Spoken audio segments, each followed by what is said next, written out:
আল্লাহ পাকের হাবিব বলতেছেন কিয়ামতের ময়দানে এক কিসমের মানুষ এরা আরশে আজিমের ছায়াতলে বৈশা খানা খাইতে থাকবে। আরশে আজিমের ছায়াতলে বৈশা খানা খাইবে। অন্য কিসমের মানুষ যারা মুসিবতের সম্মুখীন হয়ে যাবে হাসরের ময়দানে, এই মুসিবতওয়ালা মানুষগুলো ওই দিন মাওলার কাছে জিজ্ঞেস করবে, মালিক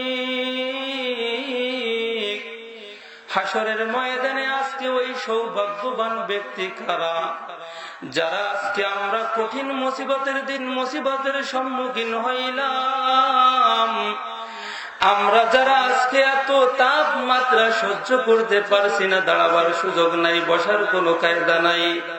ওরে মাওলাই কারীম, ওই মুসিবতের দিন ওই